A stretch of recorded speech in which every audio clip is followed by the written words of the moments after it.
right, thanks, Hank. We'll call to order the City of Huntington Woods Zoning Board of Appeals. It's April 10th, 2023. First thing on the agenda is the approval of the agenda. Hank, I assume there's no changes? Correct. You need to point out. So looking for a motion to approve the agenda. Make a motion to approve the agenda. Thank you. Second? Second. All in favor?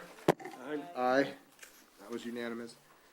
Next thing on the agenda is the approval of the minutes from the March 13th, 2023 meeting. I'm looking for a motion to approve, amend those minutes. Motion to approve. Second. All in favor? Aye. Aye. Aye. Unanimous. And then we'll move on to the appeal. It's one property, matter of an appeal from Eric Green and Michael Duell and Associates on behalf of Jeremy Wolf for the following variances at 12787 Borgman. 1, variance from section 40-4.03 R1A through R1E, one family districts, dimensional requirements, maximum lot coverage for 15.19% where 15% is allowed. 2, for a variance from section 40-6.03 accessory building structures and uses, B, accessory buildings in residential zoning districts for a 200 square foot accessory structure where no more than 2 accessory building or structures may be permitted per lot. A private garage or carport not to exceed 650 square feet in floor area, and one other accessory building not to exceed 100 square feet in floor area may be permitted. 3, for a variance from section 40-10.06 parking and circulation. 1, the lot is in R1A zone district and has a lot width of at least 150 feet, a front yard depth of at least 40 feet, and the total driveway area, straight driveway plus semicircular driveway, does not occupy more than 25% of the front yard to allow 36%.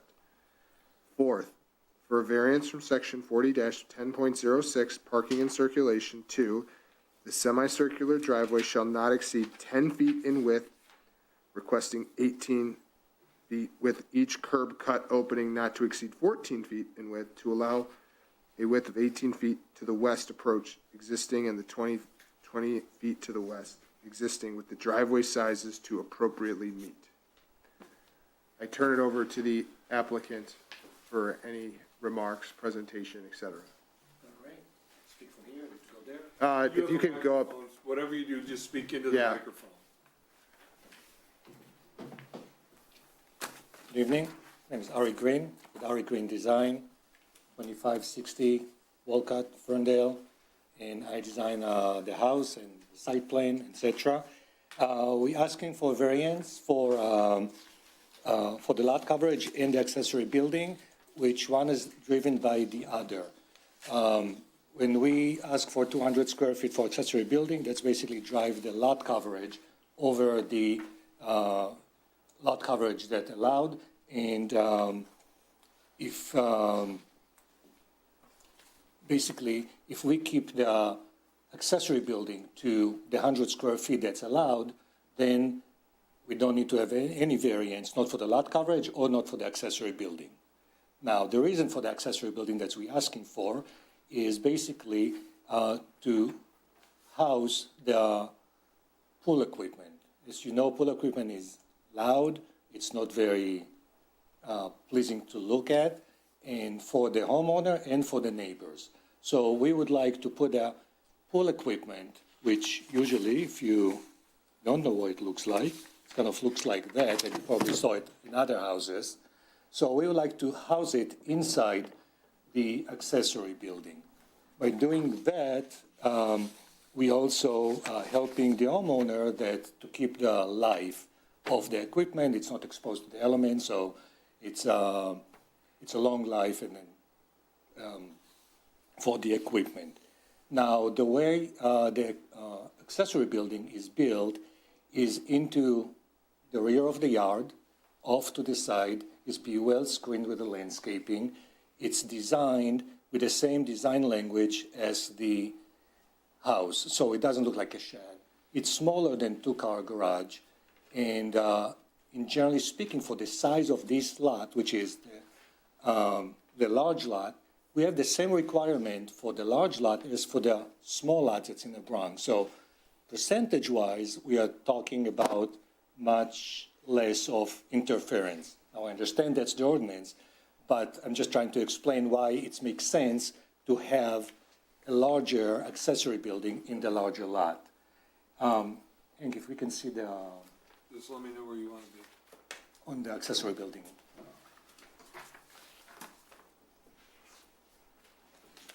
So, wait, for the house first, maybe? That's your. Okay, that's fine. So if you see the accessory building also, it being as the rear of the site, if you look at the left side of the slide, it is hiding also the sport court, which also nice that from the street, you don't see the sport court, and also for the homeowner, obviously, that they can, the accessory building is adjacent to the sport court and to the pool.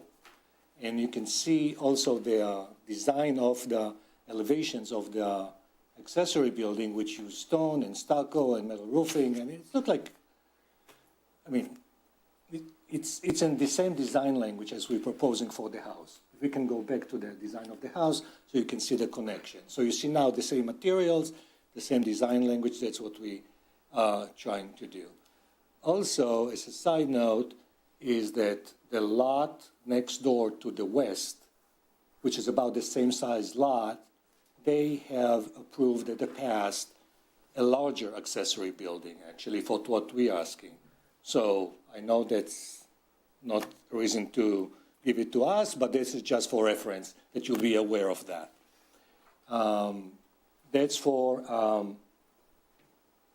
if we okay with the 200 square feet for the accessory building, then we don't have any issue with the lot coverage. That's why I want to concentrate on the accessory building. And regarding the two other items on the variance, I will refer to Tim from Mick Dool, the landscape architect, and he will guide us through the other two items. Do you have any questions on the accessory building? Just to make sure, you're talking about a double lot on Boardman, right? Or not? Where is It's it- where not is a the house double lot, located? it's a one large lot. Acre size. It's an acre. It's like a the quad acres, lot. First lot in the acres. Which means in the center, right? Yeah, it's, Okay. It's right across from. you know, I'll go over, I have some things. Okay, because I'm having trouble visualizing where on Boardman this is. Okay. Get out more. Just cross the street. Yeah, it's not like you walk anywhere. It's right in the middle of the block.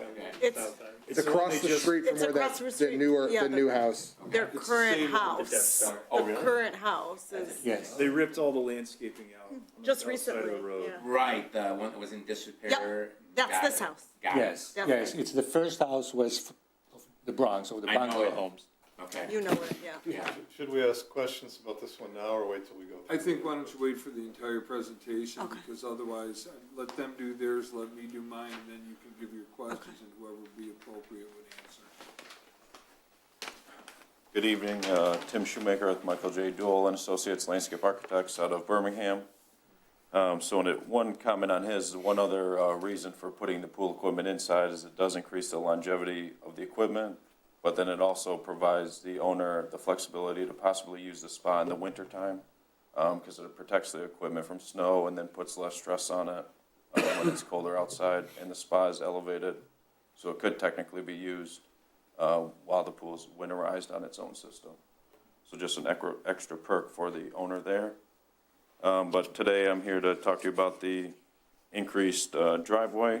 Again, these two elements are tied together. The driveway in the front, we're requesting to have an 18-foot width to allow for 2 lanes of traffic, one for parked cars and then one to still allow circulation through the lot. And then with that, it puts the lot coverage as shown in the front yard at 53.6% open space, where the ordinance requires 75%. We did redraw the driveway and study to if it was 10 foot wide and it still does not comply. And the existing driveway that's on site today also does not comply with the 75% open space. And just to start this, there's 2 entries into the site. Those are the exact same entries that are used today. So we're not purposely making the driveway wider. We're trying to work with existing curb cuts that are there right now. In the current driveway, you know, the apron on the bottom of the sheet there is the east. It's about 20 feet wide at the road, and then the other side is about 16 feet. So we're just matching those widths, which also do not comply, but we don't want to redo the whole curb to the street and cause more issues. And the current driveway has the same apron width, narrows to about 10.5 foot, and then is about a little over 20 feet wide in the middle of the site, because there's a porte cochere that you can drive under, so it's a very wide driveway today. Where this is a slight reduction in the middle, but pretty much the same idea if you went there now.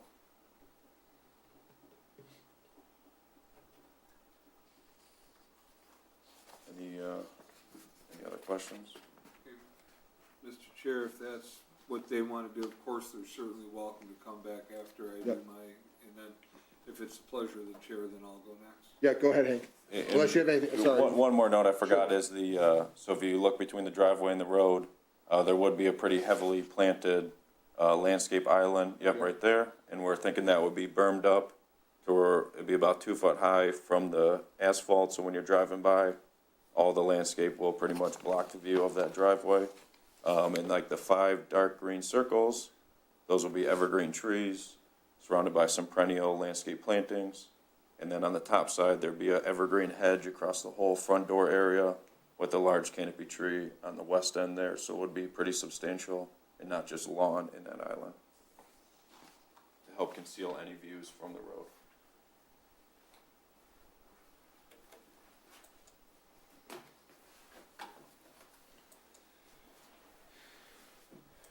Okay, thanks. Go ahead, Hank.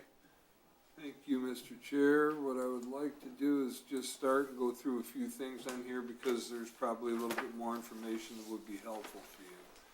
Again, what they're looking for is a variance from the section 40.4.03 and section 46.0 accessory buildings.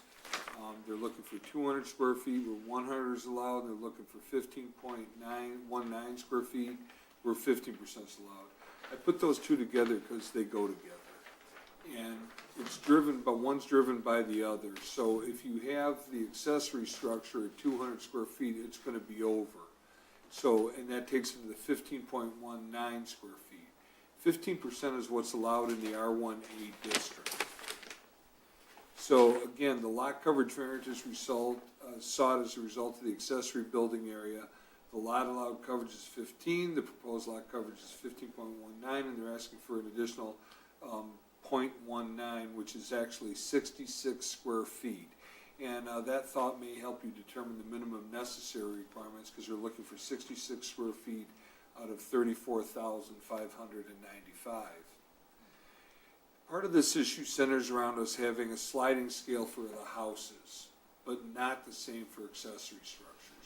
You could build a bigger house on a bigger lot, but not a bigger accessory building. That's going to be looked at the Planning Commission. We've had 3 instances on this block alone where we've had issues with the size of the driveway, with the size of accessory structures, and when we start to get that many of them, that's when we take it back to the Planning Commission to ask them to take a look at it, because we're coming to you time and time again with the same variance. Now, there's very few of these bigger lots, but 3 is a substantial amount out of that, so that's why I want to bring it to your attention. Again, you know, you can't build a bigger house on a bigger lot, but not a bigger accessory building. So the R1E lot, which is 5,000 square feet, can have a 100 square foot accessory structure. An R1A lot that is 35,000 square feet can have the same 100 square feet. So to the house, and I'll show you what I'm talking about here. So in this, if you can see where my cursor is, this is the Wolf house as it stands right now. This is the house that's going to be coming down. This is the house next door, okay? So when you see, what does this house have that this house does not? They did get variances. They have a wider driveway, and they have a larger accessory building, which is almost half again as big as what they're asking for. So it's substantive that, and that what the ZBA in the past had thought that a bigger lot deserves a bigger accessory structure, and that's why this was approved. So, again, that's one of the things that you take a look at is what causes this and what drives this. The fact that it would be nice to be able to have it out of the neighbor's view and to deaden the sound is good, but there has to be something that goes with the lot and goes with the circumstances. And in this case, it may be the inequity in the zoning ordinance that does not allow for a larger scale, storage facility on the bigger lots. And the inequity would be is that the R1E, which is the smallest lots in Huntington Woods, gets the same as the bigger lots, and the bigger lots are not proportionally increased. What this might look like when the planning commission gets done with this is that each zone district, where you have the 5,000 square foot lots, the 6,000 square foot lots minimum, the 7,000, the 9,000, and the 12,000, all of those would get a sliding scale bigger garage. So that's our garage or slash accessory structure. The 650 max garage is gonna stay, but the accessory structures is important particularly because the bigger lots are typically, are the ones with the pools, the ones with the backyards that need the extra space and the extra equipment. So having said that, they're also asking for a variance from section 40-10.06, which is parking and circulation. The lot has a width, the lot is in the R1A district, which it is. It has a lot width of at least 150, which it does. It has a front yard depth of at least 50, which it does. And the total driveway area plus semicircular driveway area does not occupy more than 25% of the front yard. So they need more space. The numbers don't work. And again, let me just show you here because this is the houses that are in the block. I took an aerial out. Well, I didn't take it, but I Googled it. And, yeah, I'm not much for heights. But then this is Mr. Wolf's house currently. You see where the cursor is up here, up at the top? Can't see your cursor. No, I can't see your But this cursor. is it right here, right? Above that, across that street is his house now. Right. The zoning board of appeals gave him the same variance that he's asking for now, for the wider driveway, for the front yard lot coverage, because the numbers don't work, and you can't get a bypass lane, so there's a traffic pattern issue. So he already got that variance at the same house across the street. Now, if you take a look at the house that he's got over here, this one is a little bit different because you've got fatter, thinner, fatter, so the driveway's all over the place on the house that's coming down. This would allow some consistency. Now, again, in speaking with Mr. Shoemaker, the discussions have centered around the fact that there will be some retention of water on that site. That island is going to be entirely planted, and as you know, the bushes and plants drink a substantial amount of water, so that the landscape and everything that he's put in the front not only serves for privacy and to reduce the mass of the structure, but it also serves to control some of the surface water that would be coming from this. The house here to this one, I don't know if you can see this or not, but it's the one with the pool that's right there. That's the house also that received that variance that I showed you in the last one here. And you can see that they've also got the wider driveway. Now, just taking a look at what some of the other lots have done in the same area, and this is, some of it predates zoning, some of it predates, sometimes people have just put them in, or sometimes people have gotten permission to do it. But if you take a look here, this one here has a driveway coming up the side with the semicircle coming off here. This driveway right here is also wider than the driveway on the Wolf's. Okay, as I go down, this one here just has a straight driveway. This one here has a semicircle driveway. All of these driveways are wider than what they have now. So it's already indicated that this has been a problem for them in the past, and they've had to do something with it. This house over here is the end house on Talbot Lane. This is kind of a unique situation based on where the garage and everything is located. He has a parking T here. But if you take a look at this and the parking T, they're both wider than the driveway. This one here is a unique situation because it has a wide, here it's narrow, wide, flares out, and then it's narrow right there. But their driveway faces the front over here. Here, what Mr. Wolf is doing, which made the planning commission exceptionally happy, is it meets their guidelines, is it is a side-facing garage. So you're looking at an elevation that doesn't indicate that it's a garage. So that's one of the things that they have on that side. If you take a look over here, which is the next one down on Talbot Lane, the driveway is again wider. And you can just take a look at it and see that the next two houses are wider than what he's got there now. So consistency, at least a consistent half-round driveway would be something that they would be interested in doing. On the other side of Talbot Lane, on the bottom left, you can see that they didn't make that as wide, but they connected it to the driveway that goes on the other side, because that driveway faces out towards Henley. So the interesting thing here is if you take a look at all of these in the R1A district have a different cross to bear, if you will. And what that does is that allows them to, they're some accommodation. We've allowed them to have that.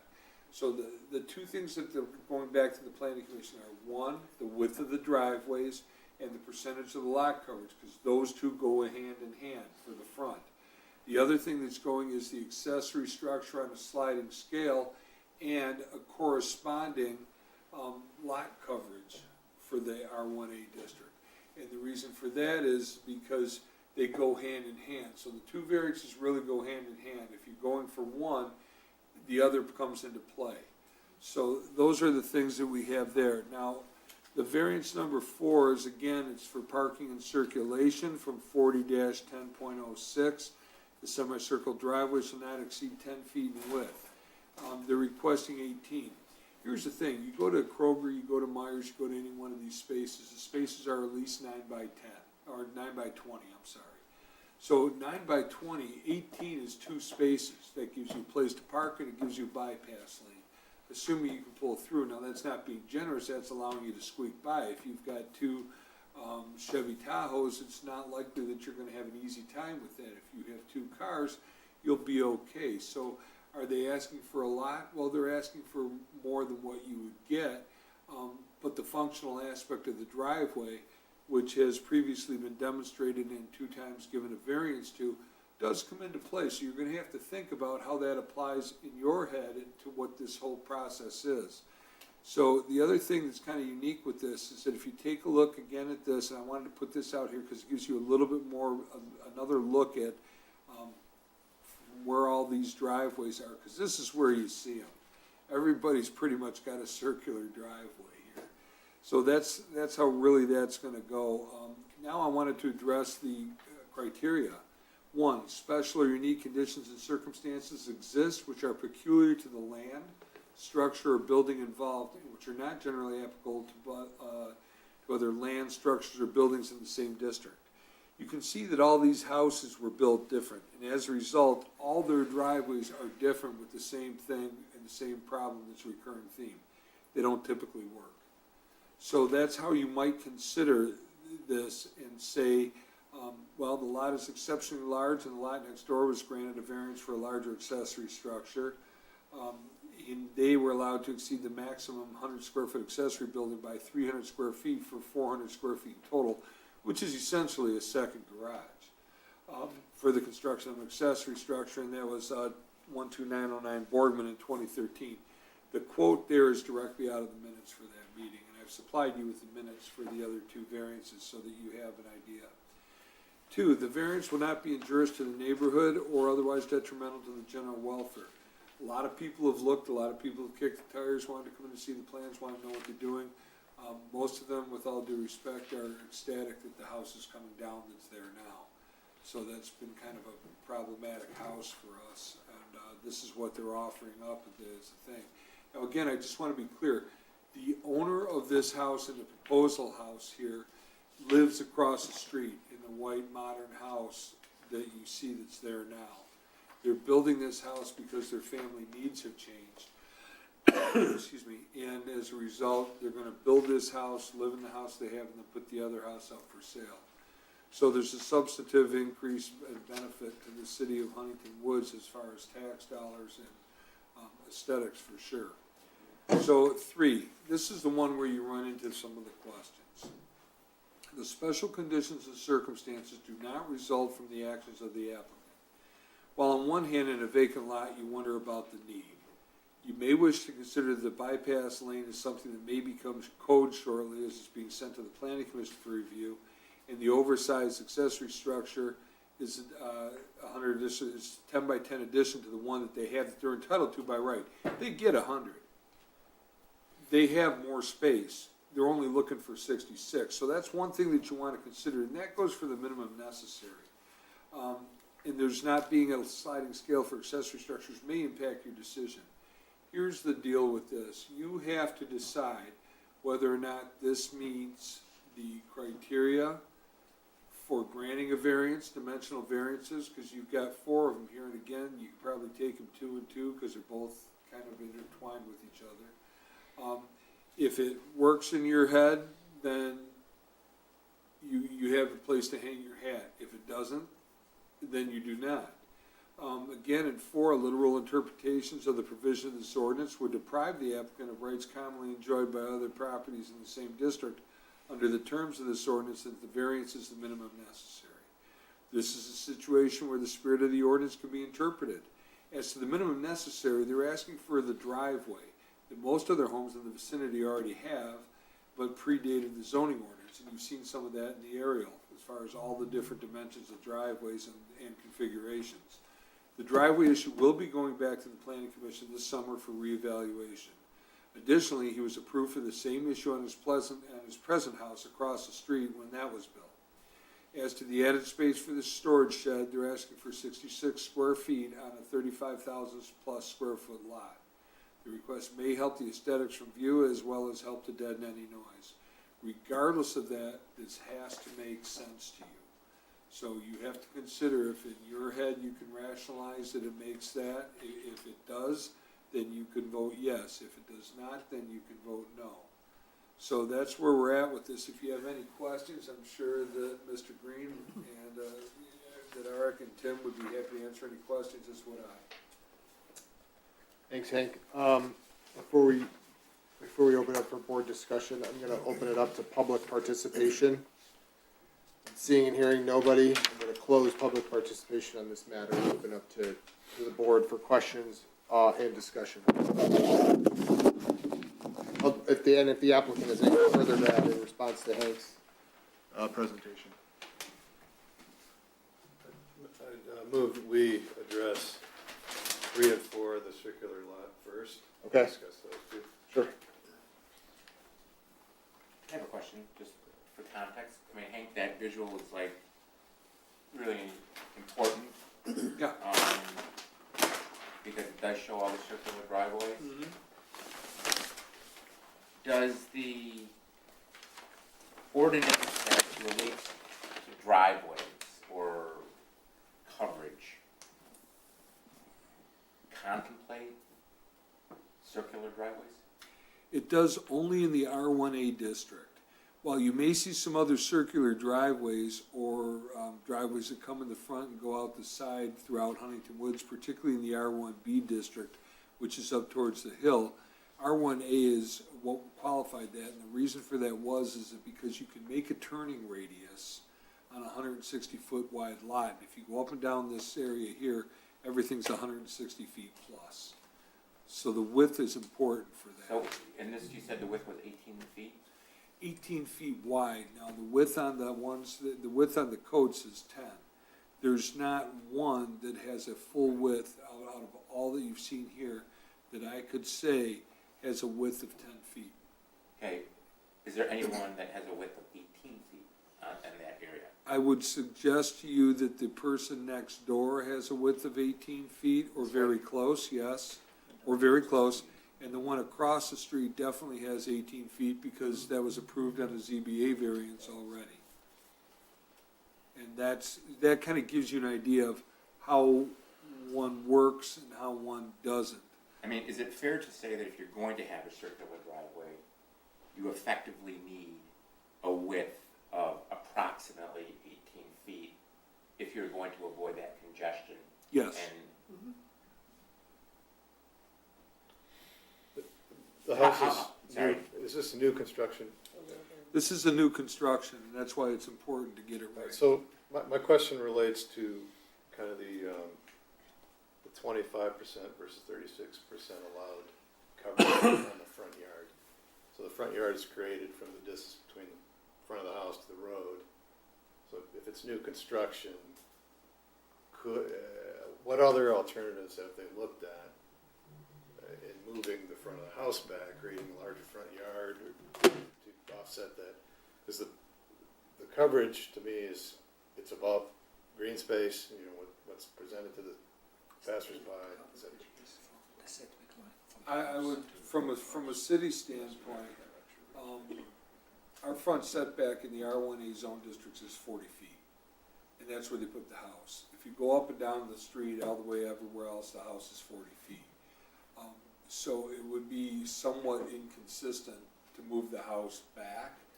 Plus, if you take a look at it right now, that this area over here, if you start to see the smaller lots as you go to the east, and those lots are a different zone district, and those lots have a 25-foot frontage. So the difference being is that when you're transitioning from R1A to the R1D that's next to it, that would put that house effectively completely behind that house. And then the other thing for doing that too, and I'll let Tim address this too, is that these lots are this lot size for a reason. And I don't know that any of you live on these lots. I know Ben lives close, but the issue with that is that they don't drain. That's why they're that big. They have a lot more area because they have a lot more, it's clay, it's blue clay. So when you dig those out, that's why a lot of these don't even have basements in this area. So moving it back puts the house more into the middle of the floodplain, if you will, than anywhere else. So that's kind of why we hold to that. That's what we look for when we do our administrative reviews of that is, are you 40? What are you doing? And then the next thing we look at is that, okay, I understand you want the circular driveway, everybody else has one, that's not a problem. A, how are you hiding the mass? And B, how are you getting some of the water taken care of? And I'll let Tim address those. So in a floodplain area. It's not a floodplain, it's just a very high water table there. Well, in a high water They table do have a area- pool even if you don't put in a pool. Yeah, I understand what that means. What I'm trying to get at is, that seems to me that that's an area where you'd want less cement to allow for more, you know, that's part of the reason those codes exist, is to allow the water to soak into more soil, non-permeable, is the opposite of that. In looking at that, because that's a decent point, the only issue that comes up with that is the further you go back, the more concrete you're actually adding, because the driveway covers more towards the front. The driveway's actually bigger in square footage if you do that. Now, your theory is correct, Jim. What you're thinking of. I'm talking about overall coverage. I'm not I suggesting. don't think he's moving moving, the yeah, I house was back. just gonna say. I didn't think The he- house can be a smaller footprint, for example. That can also add to, But they're allowed that house, so I mean, for square footage. for overall coverage, I mean. Go ahead, Andy. Because I just didn't get my final question answered, I apologize. I just want to ask this question.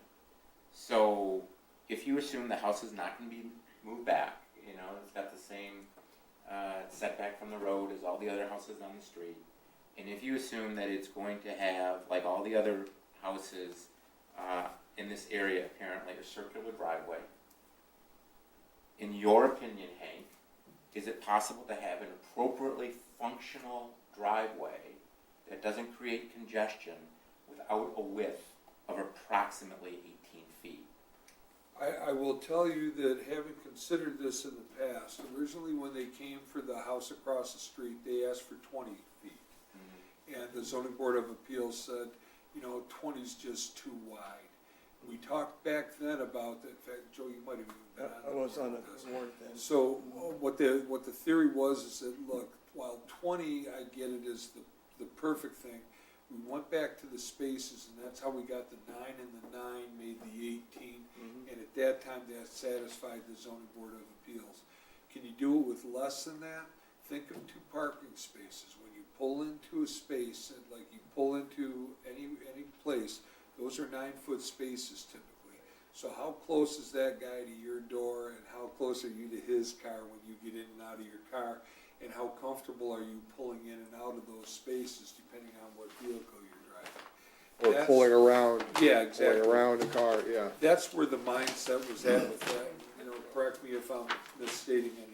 No, that's correct, and then you gotta think there's a landscape on each side of this driveway as well, so, you know, you're trying to stay on the driveway and not rut up a yard, which we already addressed is gonna drain not so great because the sites are so flat. And you did mention the berm is going in there with the landscaping. in Yeah, so the front. landscape would be elevated up so that it would conceal, the driveway, you know, more so than if it was just flat grass. The house across the street is a little bit flatter and it's not built up as much, so this one provides a different opportunity.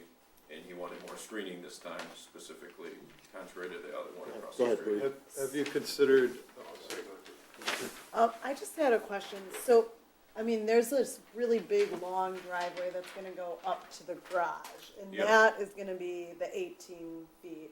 So people can pass on either side, plus turn into the garage. So there's, how much space is there? Like, why do we also need to have double exposure on this circle drive? Like, it feels, how many cars are there gonna be here at all times? This is like a lot, like. Well, I just don't get it. I grew up, I had a huge circle driveway and a straight up one to the garage. The garage one made sense that there were space for two. On the circle part, it never was like, oh, I need to like pass by that. Like there was just, and there were 5 kids in my family. Yeah. And the Wolves don't have that. So like, I'm curious, like how many cars are they anticipating? I think they actually do have 5 kids between the two families, and there is easily, I mean, I just drove by and there was 3 cars there today in the driveway, not inside the garage. But so how long is the up and down to the garage? So the up How and How down many is cars are simply, fitting there? so if you look at the site plan,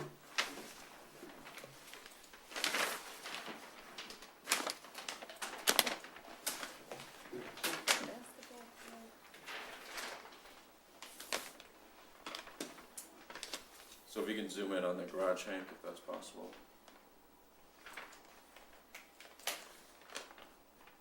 Anything's possible if you give me a minute. Okay, Right so here. this is the garage, Yep, and so then you the see the, service court, so it even goes up past where you can have 2 more cars probably right Yep. there, right? Yeah. Like 1, 2, the garage is how many? 2? Yeah, 2. And then you can see it's very tight to the front, so if you imagine you're in the spot on the right of the garage, you Yep. back out, you know, to the left, and then you gotta swing your car back around and go out to the road, or back up all the way to the road, so that radius point there, I think, is about, where there's the one tree on the corner buffering it.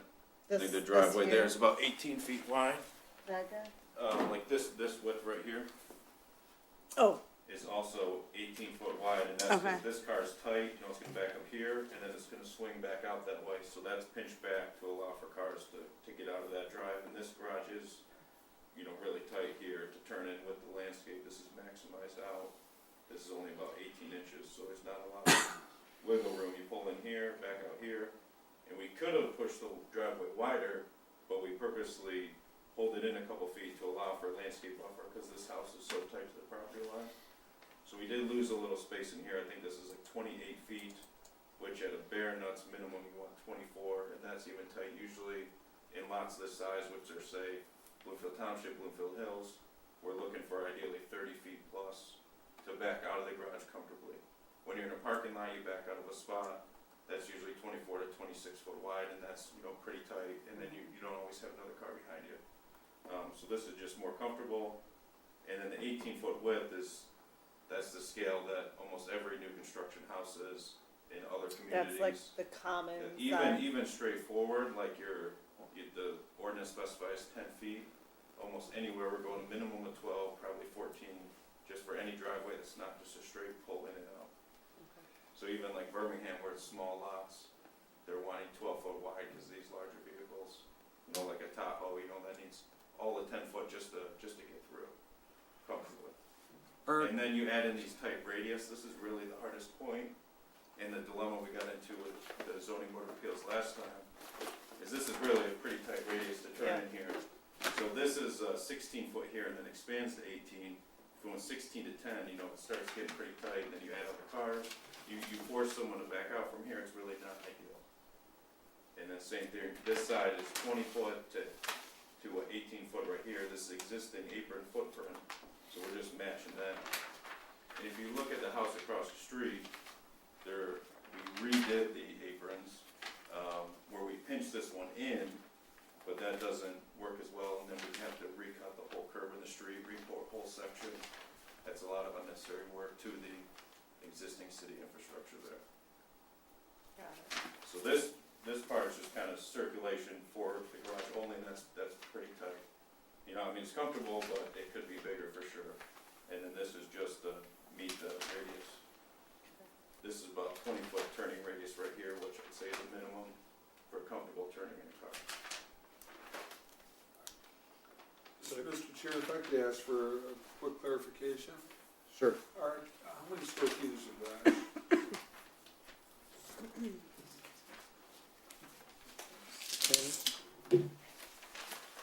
They would maximize it to 650. It is, I think it's in the letter 640 or something like that. so, and then how wide is the door? The garage, Yeah, how wide is the garage door? 18 feet. Okay, so it's 18 feet. So the garage door is allowing for the same width as, to get the two cars in and out, as the driveway would. Correct. Okay, so, and then the garage doors are typically made in 18-foot widths for two-car garages? Yep. Okay, so that's kind of another thing that's driving the 18 feet. The reason that I was asking about it was because the size, as far as being relative, the way that that's designed, it's actually like a parking T. They back out, they back up to where that car is shown on there, and then they drive out forward. That's how that's designed. So other than that, I really don't have anything on that. Jim? The garage area. Again, back to the, sorry to interrupt your question before. That's okay. I'm trying to get at lot coverage. So I'm looking at the drawing and I see a lot of area covered, sports court, entertainment area, patio. Have you considered, since we're asking for more lot coverage due to the driveway, have you considered cutting back anywhere else? And how did that decision go? The lot coverage on the rest of the site, so there's a couple different lot coverage. There's the house, which is the 15%, and that accounts for the accessory structure, so we're over that on 66 square foot, and that's because we're trying to intentionally conceal some of the utilities. And then the rest, the overall lot coverage as a whole is compliant with the city ordinance. So the pool, the sports court, the driveway, all that stuff's compliant as a whole. It's just the front yard, from my understanding, Hank, is that correct? That doesn't That comply. Is it a with the front separate yard only? ordinance or is it the whole lot? No, it's there's two. Yeah, There's a 50%, actually there's three. There's a 50% for the rear yard, which they're nowhere near being in jeopardy of meeting. There's 30%, I'm sorry, there's 15% for the total, which they are over on the .19. And then there's the front yard, which says you can have 25%, and they're over on that. So that's where they're over on this. So their explanation for that is that, and then I'll point out the other things too, is that the 15% criteria is anything covered by a roof. That's what makes the 15%. So if there was no coverage, or if there was a 10 by 10 structure and that was it, it would fall below the 15%. They wouldn't be here. Right, that, Regardless of well, permeable. for the driveway, they Yeah, still would, permeable right? and non-permeable doesn't have anything to do with it. For the driveway, they still would be here, right? The Hank? driveway, they Yeah. would still be here because they have to have that, and they also can only have 25% of the front yard coverage. So that's why they're here, and that's why there's two sets of two that are kind of intertwined. And you're right, Jim, that's where those go. and I was here when we made the same request, 5 or maybe 7 years ago now, for the house across the street. And like Hank said, we did initially ask for 20 feet wide to help with the radius, and then we compromised as 18 feet as an acceptable solution with the previous board. And as you saw from the aerial, almost every house on the street probably has a similar issue. Just the other ones are 50 years old, and these two that I happen to work on are new. Can you help me understand, where's the water gonna go? Cause I walked past this weekend and there's Yeah. standing water back here. I see you have a drainage system. I see we're talking about a catch basin and a lot of plants. But Yeah. there's a lot of stuff that can't drink, you know what I mean? Like beautiful, incredible house with a basketball court and all these pavers and all this driveway and everything. So like, where's the water gonna go? So we're working with the city engineer right now to come up with an acceptable solution for the rear. But the whole site, so even this roof and stuff, we're rerouting to the backyard. And then there's gonna be a permeable solution here, this whole length. We're gonna put in this is commonly called French drain to allow the water to percolate. And then we're also gonna have to increase for more permanent storage with bigger pipes. Tim, can To you speak up, accommodate because you're not near a microphone? To accommodate a 5-year storm event in here, so we're gonna have to put in, say, like a 2-foot diameter, or 3-foot diameter pipe to just get that instant surge from a heavy rain. Is that different from this catch basin here? Yeah, this is a revision to this submitted plan. We have to revise this plan per the Nowak and Frost engineering comments. The layout's pretty much the same, we just had to make pipes bigger to accept a larger surge of water, upon rainfall. You said a 5-year, 5-year storm Storm event, event is that's what not- the city engineers requested. So we have to capture that all in pipe or storage volume, not counting on runoff to the other site. And this site in the back is tough because these neighbors drain here, this entire lot drains to here, and some of this lot all drains to here. So we're seeking permission from the city engineering staff and working with them. There is a large city drainage system through here that extends this whole neighborhood north and south. And that detail you saw on the other side is how we connect to that drain to This help is a solve a neighborhood 24-inch issue. sewer drain, Yep. or storm sewer drain. Yeah, it's actually, it's underground here. It's And then this- does it yeah. connect to the big sewer under the street? or- Yeah, you can see it right here, 24-inch RCP. So that's the whole, couple blocks north and south. And then so is this, and with all these, I hate to keep saying speak up. right, and with all these Yeah. plants, this landscape design here, because I saw the elevation design, you're lifting up in the middle and then Correct. matching the existing perimeter. Yep. So are these gonna drink everything? Yeah, well, I mean, a lot of it is gonna surface drain off, and then it's gonna come, this lawn is about 2% slope, which I would say is a minimum to shed any water across grass.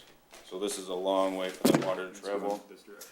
And then, yeah, it's all coming back here. This is a low spot in all of these lots here. All their water goes to this spot, and as you've probably seen if you've driven by, it all backs up in this lot, Yeah, because it this went lot up hasn't over been here. touched. So everyone has developed all their water to this spot. So we're being forced. I just have to interrupt, address and Mr. Chair, and I have to go, I have a medical issue I have to address, because I think you have enough, At a this- quorum without me. At this point in time, Mr. Chair, then Adam would step in as a voting member. Okay, And Yep. Mr. Falick would be excused. I'm not a doctor. And you don't play one on TV. He's just a lawyer. Michael, you mentioned you walked by it and it had standing water on it. Yes. I'm a little concerned that, I don't know how much rain we've gotten recently, but if there's standing water now, what does this look, 5 years doesn't seem like enough. Here's the thing, and I just want to be clear on this, that's the planning commission and the city engineers. That would not be the province of the zoning board of appeals. However, having said that, the question as to how that relates to the addition of the impervious surface in the front yard can be asked. That's my point.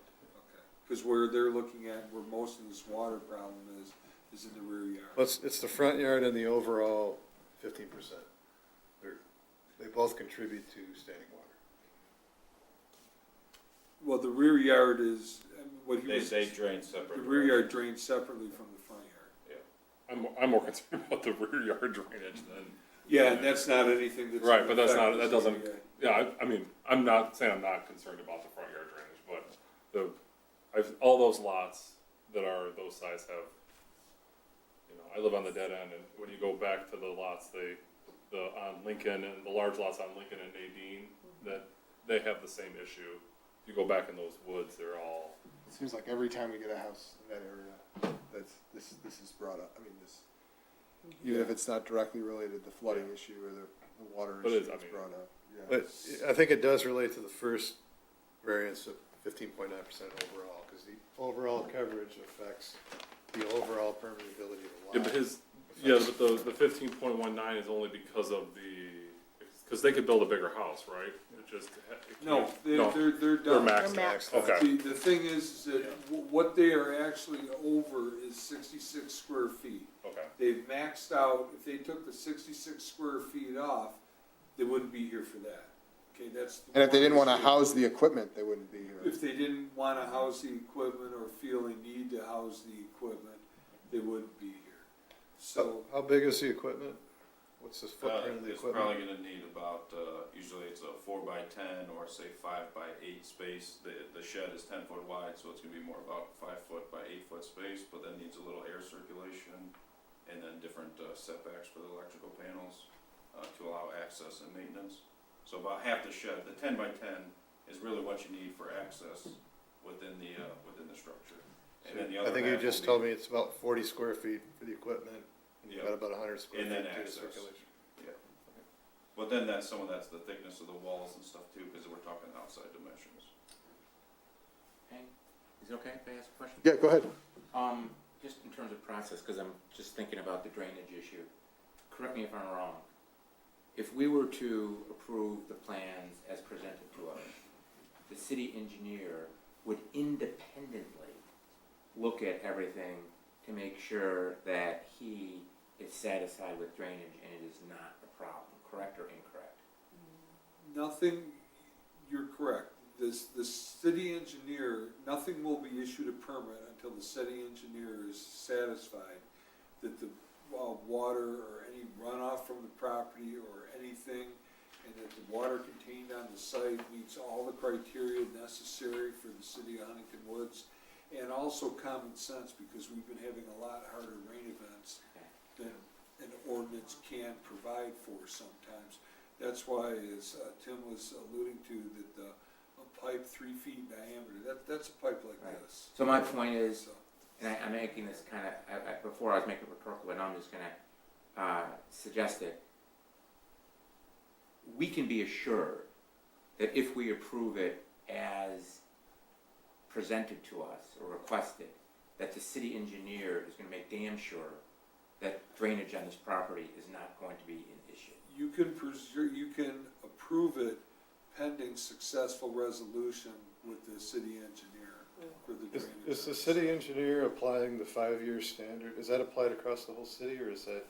Pretty much, yeah. Depends on the lots, because different lots have different criteria, so the answer is pretty much yes, but you're gonna have a heck of a lot harder time on a 50 by 125 like we have than you are on a 35,000 square foot lot. But on the other hand, 35,000 square feet collects an awful lot more water. And all this coverage adds up to the overall, ability of the storm drain system in the city. So. Right, which is why I don't do any of this with it. None of this gets done in a vacuum. The first thing that happens when they send me their grades and their shots and their topo, it goes right to Nowak and Frous, who's our city engineer, and they review it. They provide comments. Those comments are work in progress between the applicant and Nowak and Frous. When the planning commission approves it, they approve it subject to the zoning board of appeals approval and subject to resolution of any grading or drainage issues with Nowak and Frous. And that's how this is before you right now. I thought in the materials, maybe I looked at something else, that the planning commission has not approved this yet. No, the planning commission's approved it. Okay. I saw some. Subject to. Maybe it's in one of the prior minutes that was Yeah. provided here. Those are, those are older Okay. minutes, because I Yep. wanted to give you. Okay, yeah, no, I saw it somewhere, okay. It was the same question at the planning commission 2 weeks ago, was one of the concerns about the lot coverage, and it just, was determined that this plan cannot move forward and cannot even receive a permit until our drainage issues are resolved with Noah and Frost. And we've already started engagement with them on solutions, and we will execute that in the next week or two, you know, depending on approval. So he's already provided a list of a couple things to address, and we've already responded with questions to lead to solutions. So in your opinion, do you think the drainage will be better than it is now? Oh, yeah. I don't know. I was at this house, you know, I looked at it every day for a couple of years, building the house across the street. And then when I first met Jeremy over here, this was a jungle. Oh, yeah, I've seen And it. you couldn't even barely walk through there because it was so overgrown and out of control. So he cleaned it up, which many people on the street have personally approached him and thanked him for doing that. But it did, you know, reveal the water issue, Yeah. which was not known before. And all the trees that were cut down were all invasive species like buckthorn. There wasn't any substantial trees removed to date, and most of the quality ones are on the property lines and, you know, are shown to remain. All the trees in the middle are pretty much junk and weeds. The But whole all site of was. everything you're planning to do will actually help with Yeah, all of yeah. that. Like all of the concerns Yeah. about flooding in the backyard. That's And- like your purpose. And all the pipes that you see around the perimeter on the, you know, was this the southeast corner, whole southern line, and then also coming down the west side. That's all issues that we have to address caused by the other sites, not even our site itself. Which surfaces are permeable, which ones aren't? Well, the pavers do have some permeability. I'm not gonna lie to you and say it's a lot, but they do have sand joints, so that will slow, and the texture, you know, is more porous than, say, asphalt. In the patio, most of the patio in the rear drains to the grass. Some of it by the pool drains to a trench drain, which comes over to the side and will go into the storage system down the west side of the property.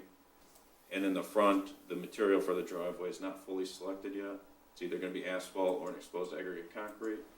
And then there is some pavers in the front as well that will help in front of the door, with the water. Jim, this drawing up here shows, probably gives you a much better idea. Yeah, I've got one You, here. you want me to blow, okay, do The you want me court, to blow that? the sport court over there, is that permeable? So that is a concrete slab which then has plastic tiles on it. It's the same product that he has across the street, where it's about a half-inch thick, and the water penetrates through the tiles and then runs across the concrete. And we do have a couple drains within the sports court, where the whole south line will be all permeable pipe, where the water will slowly leach into the ground, and then all the plantings in the back is going to be intended to be more natural and rain garden-esque to help soften some of the water issues. Because the hedge on this site, the street's higher than the rear yard, so there's nowhere to push the water besides that back corner. That's the lowest point of all the houses that touch that property line.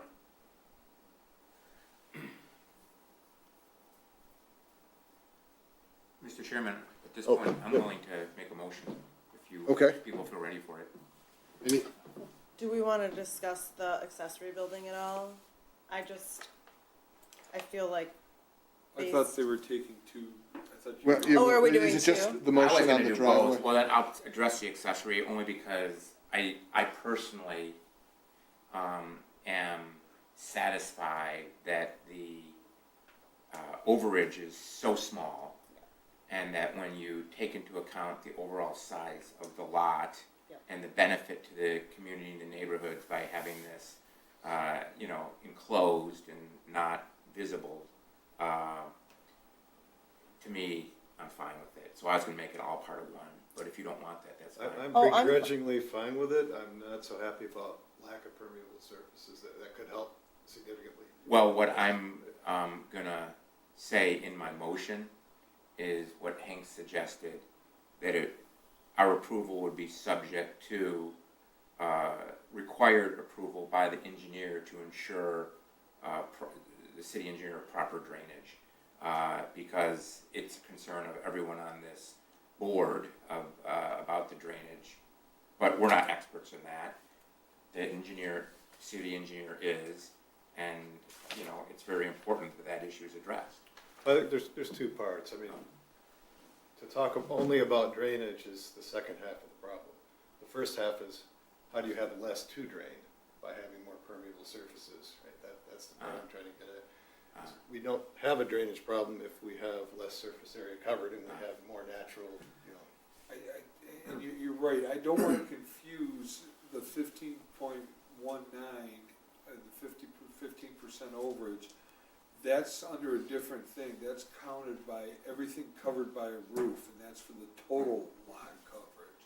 So the other coverage is for the front yard, so you actually have two different things here. If you took the 15.9 and the accessory structure as one motion, you would be okay in doing that, but then you still have another motion to the front.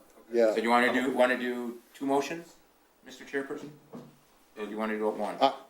You know, I'm less concerned really with the accessory structure and the driveway. I think I'm getting there, but I do think I'd be more comfortable voting on the accessory structure first or separately. The accessory structure's one, and then a separate motion on the driveway. Okay, would you want me to make that one? Go ahead, yeah. Okay, so, Mr. Chairperson, I move to approve the appeals stated as is in for the variances 1 and 2 on Hank's memo dated April 6, 2023, or on the agenda 1 and 2.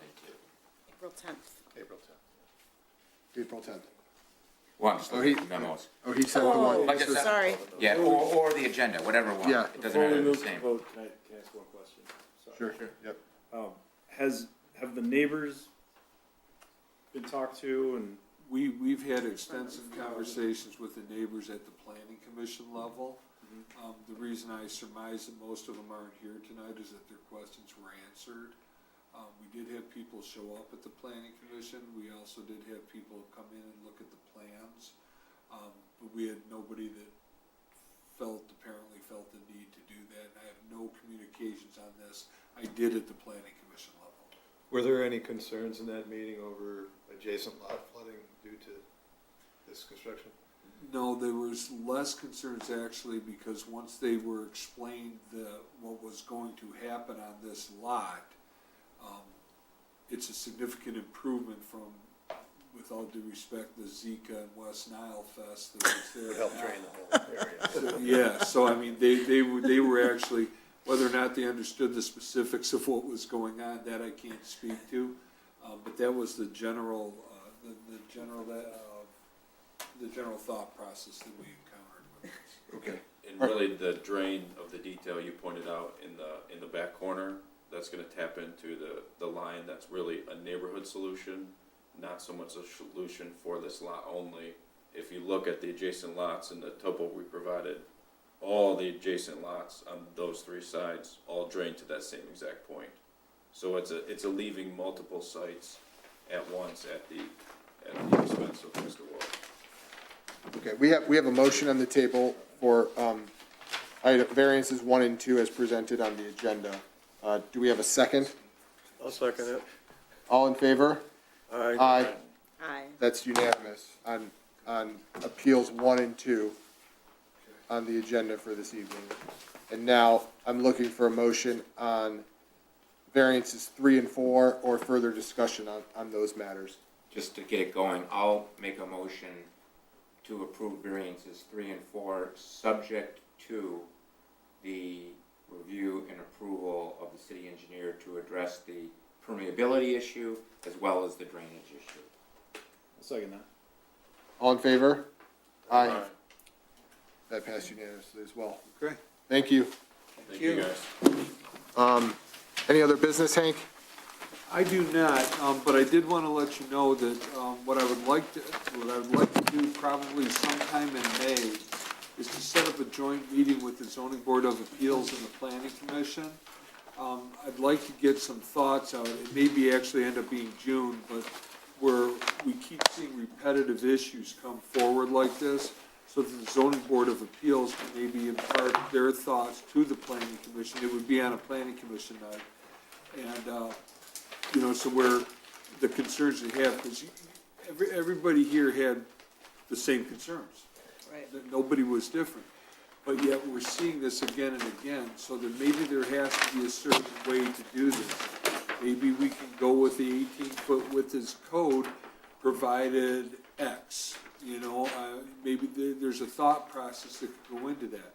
Maybe when the planning commission undertakes that and the ZBA weighs in and has what they say about it, maybe that's something where I would get Nowak and Frous to come to the planning commission meeting and discuss alternatives for that. And of course, any planning commission meeting you are all welcome at, you know.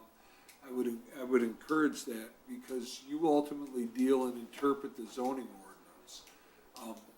Most of the zoning ordinance, I had a huge hand in writing, but aside from that, the interpretation of it is what makes this all work. Just because it was written one way doesn't mean that anybody's thought process has to be the same. And out of that, that's where you get some good ideas.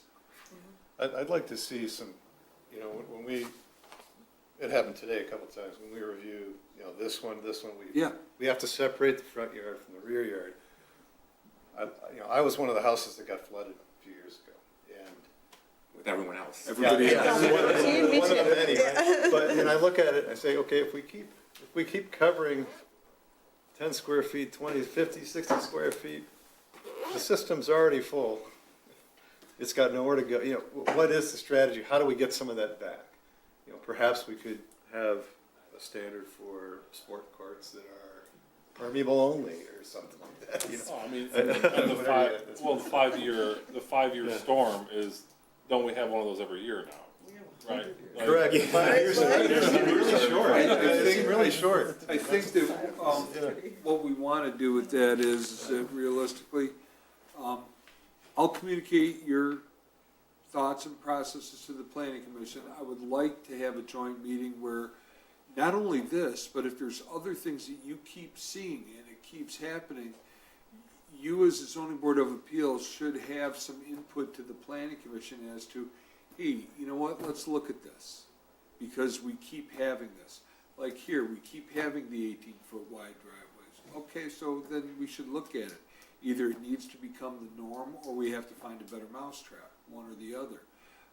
But it shouldn't keep coming back to you. As far as the sliding scale for accessory structures on that, that one's almost gonna be a no-brainer because it just makes sense. You did it with the house, how can you not do it with the accessory structure? So, you know, I mean, 66 feet and 35,000 is not a lot to ask for. But again, if that came back and it was 660 square, you know, I mean, Right. at that point, you know, that's a different argument. It'd be nice to understand which variances have the most impact to what the planning commission is trying to achieve, right? See, Like the 10 greatest hits. yeah, like, Well, the yeah, planning yeah, commission which has a ones- priority list. Yeah. It'd be actually interesting, along with what you're, I think, suggesting, is to go over the last, say, 3 or 4 years and what are the issues, because I've only been here for like 6 months or whatever it is. You know, what are the issues that come up again and again? I mean, can someone do that type of survey review to see what? Yeah, issues it come up wouldn't, again? it wouldn't happen anytime, like immediately. I'm just but saying it would be could good, by the because those are the summer. It greatest seems hits. like every meeting, there's always a lot, most times there's a lot coverage issue. Yep. Yeah.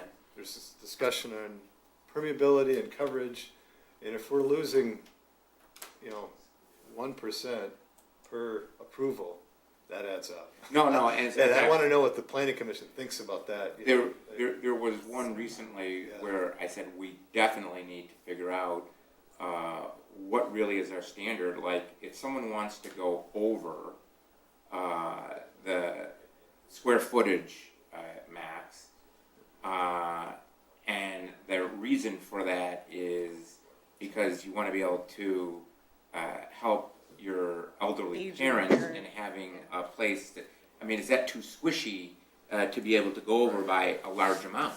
To me, there's no real standard as to when can you go over the square footage and what are the reasons for allowing you to go over the And square footage. I that's- think that's very gray. And that's very fair too. The Fair Housing Act will come into play with that a little bit. Maybe it would be helpful if I had, as part of one of the trainings, we just had the first training, there's also an advanced ZBA training, which you'll get a notice for and to sign up. And then additionally, I certainly can have our city attorney come in and talk. Still the same one? Talk I can't remember. Carol Zad. Yeah. Yeah, and we can have her come in and talk to you a little bit about the zoning and the variances, and you can ask your questions. I find when the city attorney comes, more of a Q&A is better without getting specific to certain people's properties, because we don't wanna re-hit what's already been approved or denied. But hypothetical situations is Like obviously. for the square footage, how much is too much, how much overage is okay and for what reasons? There's no guidance on that, and that bugs me. I mean, the variances go with the land. I mean, so Yes. if you're talking about a specific situation of a I'm given thinking of one that a was. family in the house, that I'm probably saying a little too strongly, but that shouldn't be considered. It's with the land. But it was though. Yeah. And, it was a very squishy conversation at the time. I That think was, we need some guidance. we do. Wasn't that Yeah. like a weird We hear double these- line? Why don't- What? Wasn't that Nobody, on a weird there, double you line? guys. It was. Guys, we're still on the record here. Yeah. Hang on, guys.